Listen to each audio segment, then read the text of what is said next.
الحمد للہ رب العالمین والعاقبۃ للمتقین والصلاة والسلام علی سید الانبیاء والمرسلین وعلی آلہ واصحابہ الطیبین الطاہرین اما بعد فاعوذ باللہ من الشیطان الرجیم بسم اللہ الرحمن الرحیم قد سمع اللہ قول التی تجادلک فی زوجها وتشتکی الی اللہ واللہ یسمع تحاورکما ان اللہ سمیع بصیر صدق اللہ العظیم۔ قابل قدر علماء ذوی الاحترام، حاضرین و حاضرات، السلام علیکم ورحمۃ اللہ وبرکاتہ۔ میرے پیارے آقا صلی اللہ تعالی علیہ وسلم کے پیارے دیوانوں اور خواتین اسلام، جس آیہ کریمہ کی تلاوت کا میں نے شرف حاصل کیا، اس سے متعلق کچھ معروضات پیش کرنے سے پہلے آقا کریم رؤوف الرحیم علیہ التحیۃ والتسلیم کی بارگاہ بے کس پناہ میں جس طریقے سے میں پڑھاؤں، مرد حضرات بلند آواز میں اور خواتین اسلام پست آواز میں درود و سلام کا نذرانہ عقیدت پیش کریں۔ الصلاۃ والسلام علیک یا رسول اللہ، الصلاۃ والسلام علیک یا حبیب اللہ، الصلاۃ والسلام علیک یا نبی اللہ، الصلاۃ والسلام علیک یا نور اللہ، وعلی آلک واصحابک یا حبیب اللہ، صلی اللہ تعالی علیہ وسلم۔ میں دل کی عطا گہرائیوں سے مبلغین سنی دعوت اسلامی ہبلی اور مبلغات کو ہدیہ تبریک پیش کرتا ہوں، جنہوں نے 25 سال سے آپ کے شہر کو مصطفیٰ جان رحمت صلی اللہ علیہ وسلم کی محبت کی خوشبو سے معطر کرنے کی کوشش کی۔ خواتین کے اندر مبلغات نے اور مردوں میں مبلغین نے رات و دن کوشش کرنے کے بعد ایک تبدیلی پیدا کرنے کی کوشش کی، اور وہ تبدیلی ہے گناہوں کے راستے سے نکال کر مدینے کے راستے کی طرف لے جانے کی۔ آج میں کوئی تفصیلی خطاب آپ کے سامنے نہیں کروں گا، چونکہ مجھ سے پیشتر محب گرامی حضرت مولانا سید امین القادری صاحب کا اور ان سے پیشتر سراج الفقہاء محقق مسائل جدیدہ حضرت علامہ مفتی نظام الدین صاحب قبلہ کے ذریعے بہت سارا علمی سرمایہ آپ نے حاصل کیا، اور ان سے پیشتر بلبل باغ مدینہ سے آپ نے نعتیں سماعت فرمائیں۔ میں نے جس آیہ کریمہ کی تلاوت کا شرف حاصل کیا، اس آیہ کریمہ میں آج کے دور کی بے قرار عورتوں کا علاج موجود ہے۔ کوئی گھر ایسا نہیں جہاں پر اس وقت ماں کی شکل میں، بیوی کی شکل میں، بیٹی کی شکل میں خواتین بے قراری کی وادیوں سے نہ گزرتی ہوں، اور انہی بے قراریوں کا فائدہ اٹھاتے ہوئے بہت سارے ایسے لوگ جن کے پاس کسی قسم کا علم نہیں، وہ استحصال کرتے ہیں اور اس کے بعد کبھی آبرو سے کبھی مال سے کھیلتے ہوئے نظر آتے ہیں۔ کاش کہ ہماری قوم کی خواتین قرآن سے اپنے رشتے کو مضبوط کر لیتی اور رسول گرامی وقار صلی اللہ علیہ وسلم سے اپنے تعلق کو استوار کر لیتی اور ان کے پیش نظر صحابیات کی زندگی ہوتی، ان کے پیش نظر اللہ کی ولیہ کی زندگی ہوتی، تو میں سمجھتا ہوں آبرو بھی محفوظ رہتی اور ساتھ ہی ساتھ اللہ رب العزت جل جلالہ ان کے کردار کے ذریعے اور ان کردار کو پڑھنے کے ذریعے بہت سارے مصائب کو حل فرما دیتا۔ میں نے جس آیے کریمہ کی تلاوت کا شرف حاصل کیا، وہ آیے کریمہ در حقیقت ایک مظلومہ عورت کی شان میں نازل ہوئی۔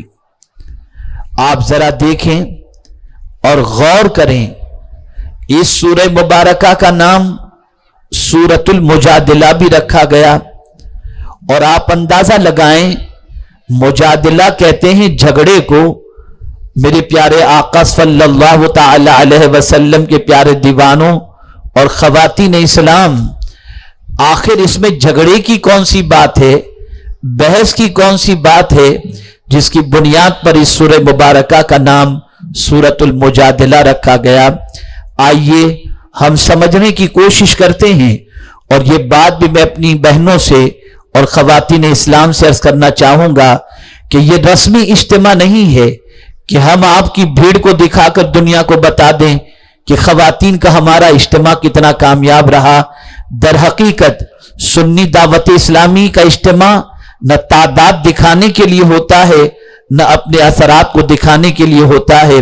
سنی دعوت اسلامی کے اجتماع کا مقصد سب سے بڑا یہ ہوتا ہے کہ ہم معاشرے کے اندر وہ تبدیلی لانا چاہتے ہیں جس تبدیلی کی بنیاد پر ہر ماں کی کوکھ سے ایک بہترین انسان جنم لے، جس کے انسانیت کی بنیاد پر دنیا کے بکھرے ہوئے بال سنور جائیں اور بکھرے ہوئے حالات سنور جائیں۔ آئیے میں سمجھاتا ہوا چلوں، خواتین اسلام آج یہاں سے دامن کو بھر کر جانا ہے، اپنی سوچ کو پاکیزہ بنا کر جانا ہے، فکری تطہیر کے ساتھ ساتھ علمی اور عملی جذبے سے سرشار ہو کر کے جانا ہے، تاکہ آپ کی زندگی باعث فخر بھی ہو اور آپ کی زندگی باعث نفع بخش بھی ہو، اور آپ کی زندگی کے ذریعے معاشرے کے اندر ایک سدھار کا کام شروع ہو جائے۔ اور اس کے لیے سب سے پہلے آپ کی زندگی کیسی ہونی چاہیے، اور اللہ سے آپ کا تعلق، اس کے رسول صلی اللہ علیہ وسلم سے آپ کا تعلق، قرآن شریف سے آپ کا تعلق کیسا ہونا چاہیے، اس کے حوالے سے سماعت فرمائیں۔ میں نے جس آیے کریمہ کی تلاوت کا شرف حاصل کیا، رب قدیر جل جلالہ ارشاد فرماتا ہے، قد سمع اللہ قول التی تجادلک فی زوجہا وتشتکی الی اللہ واللہ یسمع تحاورکما ان اللہ سمیع بصیر۔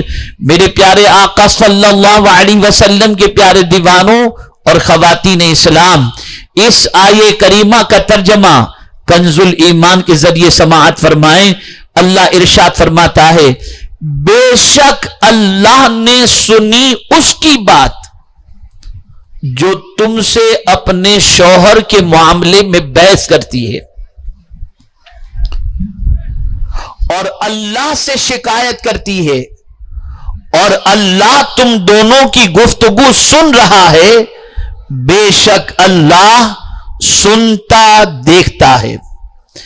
میرے پیارے آقا صلی اللہ تعالی علیہ وسلم کے پیارے دیوانوں اور خواتین اسلام، اللہ نے تاکید کے ذریعے فرمایا، قد سمع اللہ، بے شک اللہ نے سن لی۔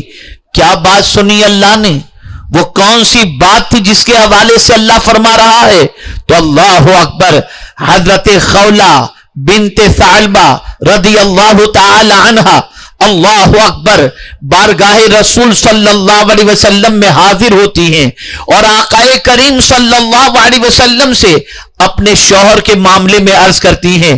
معاملہ یہ تھا کہ ان کے شوہر نے ان سے یہ کہہ دیا تھا کہ تمہاری پشت تو میری ماں کی طرح ہے. آپ جانتے ہیں زمانے جاہلیت کے اندر اگر کوئی شوہر اپنی بیوی سے یہ کہہ دے کہ تمہاری پیٹھ میری ماں کی طرح ہے تو وہ طلاق واقع ہو جاتی. اور زمانے جاہلیت کے اندر طلاق کے لیے اس قسم کے الفاظ استعمال کیے جاتے. اور اگر کوئی شوہر اپنی بیوی سے اس طریقے سے کہہ دے تو طلاق واقع ہو جاتی. حضرت خولہ کی عمر بہت زیادہ تھی. حضرت خولہ کے پاس مال نہیں تھا.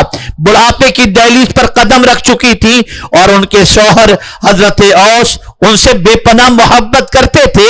لیکن اللہ اکبر، بڑھاپے کی دہلیز پر قدم رکھنے کے بعد اچانک ان کی زبان سے یہ جملے نکل گئے. اور اس جملے کی بنیاد پر اس زمانے کی عورتیں بھی جانتی تھی کہ کون سے جملے کی بنیاد پر رشتہ ٹوٹ جاتا ہے، کون سے جملے کی بنیاد پر رشتہ ختم ہو جاتا ہے. جب اپنے شوہر کی زبان سے انہوں نے یہ جملے سنے کہ شوہر نے اپنی بیوی سے کہا کہ تمہاری پیٹھ تو میری ماں کی طرح ہے، اتنا کہنا تھا، دوڑتی دوڑتی حضرت خولہ رسول اعظم صلی اللہ علیہ وسلم کی بارگاہ میں حاضر آئیں. عرض کرتی ہیں یا رسول اللہ صلی اللہ تعالی علیہ وسلم، میرے شوہر نے مجھے یہ کہہ دیا ہے، اب میرے آقا صلی اللہ علیہ وسلم آپ کچھ کرم کی نظر فرمائیں. اور اس زمانے میں ابھی تک سسٹم یہی چل رہا تھا، کوئی اللہ کی طرف سے قانون اس سے متعلق نہیں آیا تھا. تو تاجدار کائنات صلی اللہ علیہ وسلم نے فرمایا کہ اس جملے کی بنیاد پر تو تمہارے لیے وہ حرام ہے اور اس کے لیے تم حرام ہو. اللہ اکبر. وہ رسول اعظم صلی اللہ علیہ وسلم سے عرض کرتی ہیں یا رسول اللہ صلی اللہ علیہ وسلم، میں اپنے شوہر سے بے پناہ محبت کرتی ہوں اور میں بڑھاپے کی دہلیز پر قدم رکھ چکی ہوں، میرا حسن بھی نہیں ہے، بچے بھی زیادہ ہیں. اللہ اکبر. اگر میں اپنے شوہر سے جدا ہو گئی تو یا رسول اللہ صلی اللہ تعالی علیہ وسلم میرے شوہر میرے بچوں کو پال نہیں سکیں گے اور میں اپنی زندگی کیسے گزاروں گی؟ میرا تو مال بھی ختم ہو چکا، مجھ سے کوئی شادی بھی نہیں کرے گا، میرا حسن بھی ختم ہو چکا. آقا کریم صلی اللہ علیہ وسلم نے فرمایا خولہ سنو، معاملہ یہی ہے کہ اللہ عز و جل کی طرف سے اس کے سلسلے میں کوئی حکم نازل نہیں ہوا اور اس جملے کی بنیاد پر تم اپنے شوہر کے لیے حرام ہو گئی. لیکن وہ بار بار عرض کر رہی ہے سرکار کچھ کرے تو صحیح، میں اپنے شوہر کے بغیر نہیں جی سکتی. اللہ اکبر. قرآن مقدس میں حضور صلی اللہ علیہ وسلم سے کی جانے والی اس بحث کے لیے تجادلوکا کا لفظ آیا. یعنی اگر دیکھا جائے تو جدال کے معنی جھگڑے کے ہوتے ہیں، لیکن وہ جھگڑا نہیں کر رہی تھی، وہ آقا کریم صلی اللہ علیہ وسلم سے کرم کی بھیک مانگ رہی تھی کہ سرکار اگر آپ کرم فرما دیں گے تو یہ رشتہ بچ سکتا ہے. لیکن پیغمبر رحمت صلی اللہ علیہ وسلم نے فرمایا ابھی تک اللہ کی طرف سے کوئی قانون نازل نہیں ہوا. اتنے میں وہ بے قرار تھیں، بے چین تھیں کہ رسول اعظم صلی اللہ علیہ وسلم پر وحی الہی کے نزول کی کیفیت طاری ہوتی ہے. ام المؤمنین حضرت عائشہ صدیقہ رضی اللہ تعالی عنہا بھی وہاں پر تشریف فرما تھی، گفتگو سن رہی تھی. اللہ اکبر. رسول اعظم کی کیفیت کو دیکھ کر ام المؤمنین حضرت عائشہ صدیقہ رضی اللہ تعالی عنہا نے حضرت خولہ سے فرمایا تم چپ رہو، خاموش رہو، دیکھو سرکار کی کیفیت تم کو نہ سمجھ میں نہیں آ رہی. آقا کریم صلی اللہ علیہ وسلم پر وحی الہی کا نزول ہو رہا ہے. وحی الہی کا نزول ہوا. کچھ دیر کے بعد پیغمبر رحمت صلی اللہ علیہ وسلم نے حضرت خولہ کو طلب فرمایا اور فرمایا تمہارے سلسلے میں اللہ کی طرف سے حکم نازل ہو چکا ہے. اللہ اکبر. رب قدیر ارشاد فرماتا ہے قد سمع اللہ قول التی تجادلک فی زوجہا، بے شک اللہ نے سن لی. حضرت خولہ رضی اللہ تعالی عنہ سے جب سرکار صلی اللہ علیہ وسلم نے اس طریقے سے فرمایا تو وہ آسمان کی طرف نگاہ اٹھا کر دیکھتی ہیں اے اللہ میری فریاد سن لے.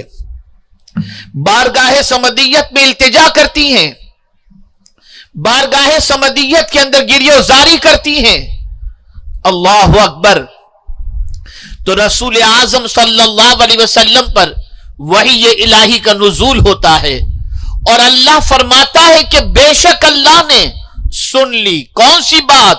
اے محبوب صلی اللہ علیہ وسلم، تمہارے ساتھ جو اپنے شوہر کے معاملے میں بات کر رہی ہے، اللہ عز و جل نے یہ بات سن لی اور اللہ نے اس کی فریاد بھی سن لی. اور بے شک اللہ سننے والا اور دیکھنے والا ہے. اللہ اکبر. پتہ چلا ایک عورت اگر بے قراری کے اندر بارگاہ سمدیت کے اندر التجا کرتی ہے اور گریہ زاری کرتی ہے تو میرے مولا کا فرمان ہے امن یجیب المضطر اذا دعا ویکشف السوء. کون ہے جو بے قرار کی فریاد سنتا ہے اور اس کی پریشانی کو دور کرتا ہے؟ وہ اللہ کی ذات ہے، وہ معبود برحق کی ذات ہے، وہ پالنہار حقیقی کی ذات ہے. اے خواتین اسلام، میں آپ سے گزارش کرنا چاہتا ہوں، مصائب آپ کے دروازے پر دستک دیں، پریشانیاں آپ کے دروازے پر دستک دیں، مصیبتیں آپ کے دروازے پر دستک دیں تو خاتون جنت کے نقش قدم پر چلتے ہوئے مصلی بچھا لو، اللہ کی بارگاہ میں فریاد کرو، آنسوؤں کا نذرانہ پیش کرو. باب اجابت سے تمہاری دعائیں ٹکرائیں گی اور مولا تم پر کرم کی بارشیں نازل فرما دے گا. اللہ اکبر. حضرت خولہ کی پریشانی کو اللہ نے دور فرما دی. اور میرے پیارے آقا صلی اللہ علیہ وسلم کے پیارے دیوانوں، تاریخ کے اندر ایسی بے شمار خواتین نظر آئیں گی جن کی بے قراری پر اللہ نے ایسا انعام نازل فرمایا کہ اس انعام کو قیامت تک کے لیے آدمی فراموش نہیں کر سکتا. حضرت خولہ کی بے قراری، حضرت خولہ کی فریاد اللہ نے سن لی اور رسول اعظم صلی اللہ علیہ وسلم نے بعد میں ساتھ رہنے کا حکم عطا فرما دیا. اب یہاں ایک مسئلہ بتا دوں، زہار، اس سے پہلے زہار کا حکم نازل نہیں ہوا تھا. آپ سن لیں زہار کسے کہتے ہیں. اگر کوئی شوہر اپنی بیوی کو اپنی ماں کے جسم کے اس حصے سے تشبیہ دے جو ماں کا جسم کا اس حصے کو دیکھنا اس بچے کے لیے حرام ہے، اور وہ شخص اپنی ماں کے اس جسم کے حصے سے تشبیہ دے تو اس کے بعد جو ہے وہ کفارہ رکھا گیا ہے. مثال کے طور پر اگر کوئی شوہر اپنی بیوی سے کہے تیری پیٹھ تو میری ماں کی پیٹھ کی طرح ہے، تو شوہر کے لیے ماں کی پیٹھ کو دیکھنے کی اجازت نہیں. ماں کی ران کی طرح تشبیہ دے تو بھی ماں کی ران دیکھنا اس کی اجازت بیٹے کو نہیں ہے.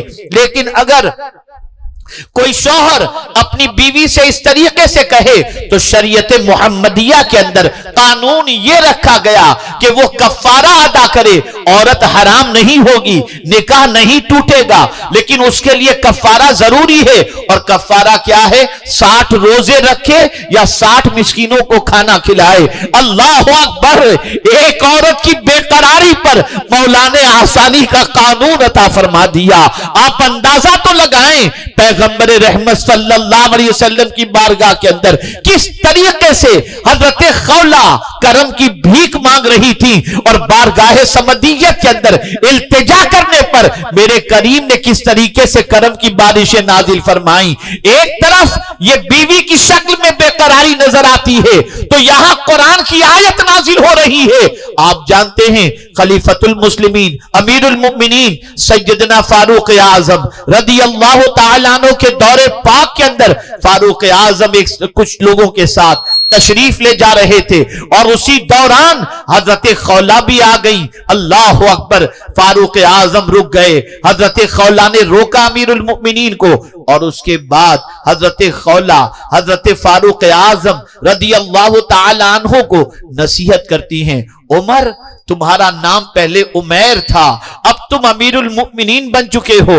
عمر، تم اللہ سے ڈرنا. ایک دن یقینی اللہ کی بارگاہ میں ایک دن یقیناً اللہ کی بارگاہ میں حاضر ہونا ہے تو اللہ سے ہمیشہ ڈرتے رہو. کافی دیر تک حضرت خولہ نے امیر المؤمنین کو روک کر نصیحتیں فرمائیں تو لوگوں نے کہا امیر المؤمنین اس بڑیا کی وجہ سے آپ اتنی دیر رکے ہوئے ہو جس نے آپ کو پریشان کر رکھا ہے. قربان جائیے. امیر المؤمنین کے جواب پر اپنے ساتھیوں سے فرماتے ہیں خدا کی قسم اگر خولہ مجھے پوری رات کھڑی رکھتی تو میں پوری رات ان کی بات سنتا، اس لیے کہ یہ وہ عورت ہے جس کی بات کو میرے مولا نے آسمان پر سن لیا ہے. یہ حضرت خولہ کی ذات ہے. پالنہار حقیقی نے ان کی بات سنی. عمر کیسے ان کی بات نہیں سن سکتا؟ یہ اللہ کی برگزیدہ بندی تھی. پڑھو قرآن، پڑھو صحابیات کی زندگی، پڑھو اللہ کی برگزیدہ بندیوں کی زندگی.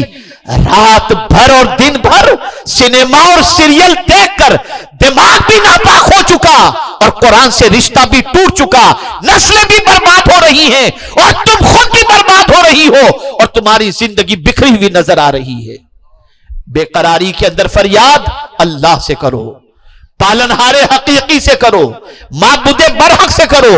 ایک ماں اپنے بیٹے کے لیے جب بے قرار ہو کر صفا مروہ کی سعی کرتی ہے تو یہ بے قراری کی ادا میرے کریم کو اتنی پسند آ جاتی ہے کہ نبی بھی ہو اور اگر اسے عمرہ کرنا ہے تو اس خاتون کے طریقے پر عمل کرنا پڑے گا. بے قراری. اللہ اکبر. آج در بدر کی ٹھوکریں کھا کر کبھی اس پر جادو کبھی اس پر جادو اور پتہ نہیں کہاں کہاں کس کس طریقے سے عورتیں چلی جاتی ہیں اور اس کے بعد اپنا سب کچھ گنوا بیٹھتی ہیں. کبھی رشتے ختم ہو جاتے ہیں، کبھی عزت برباد ہو جاتی ہے. میں یہ نہیں کہتا مشائخ کے سلسلے میں کہ آپ ان سے علاج نہ کرواؤ، لیکن یہ بات بھی یاد رکھیں اے خواتین اسلام، اللہ کی کتاب سے رشتہ مضبوط کرو، اللہ کے رسول سے رشتہ مضبوط کرو اور بے قراری کے اندر آنسوؤں کی سوغات لے کر رات کی تنہائی میں اپنے رب کی بارگاہ میں التجا کرو. حضرت خولہ کے صدقے میں اللہ تمہاری فریاد کو ضرور سن لے گا اور کرم کی نظر فرمائے گا. آج میں صرف یہی پیغام دینے کے لیے آیا ہوں. میں کرناٹک کی سرزمین پر کم و بیش 3 دہائی سے آ رہا ہوں. میں یہاں کے پرابلمز کو جانتا ہوں، یہاں کے مسائل سے واقف ہوں، یہاں کی پریشانیوں سے واقف ہوں. اس لیے میں خاص طور پر یہ بات عرض کر رہا ہوں، تم رب سے رشتے کو مضبوط کرو، تم رسول اعظم سے رشتے کو مضبوط کرو، تم غوث اعظم سے رشتے کو مضبوط کرو، تم خواجہ اعظم سے رشتے کو مضبوط کرو، تم امام اعظم سے رشتے کو مضبوط کرو.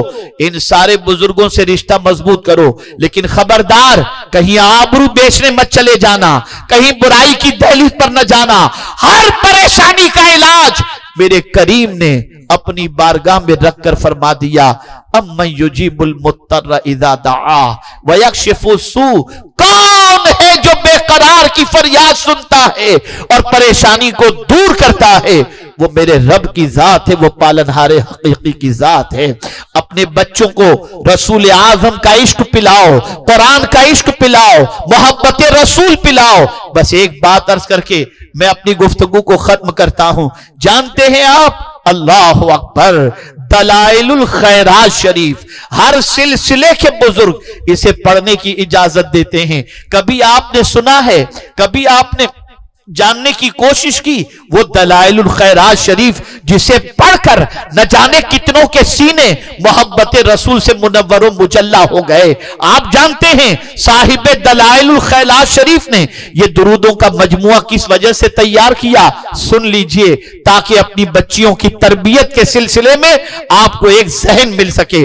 میری قوم کی بچیوں، خواتین اسلام، مت سکھاؤ اپنے بچوں کو ڈانس، مت سکھاؤ اپنے بچوں کو گانے، مت سکھاؤ اپنے بچوں کو برائیاں.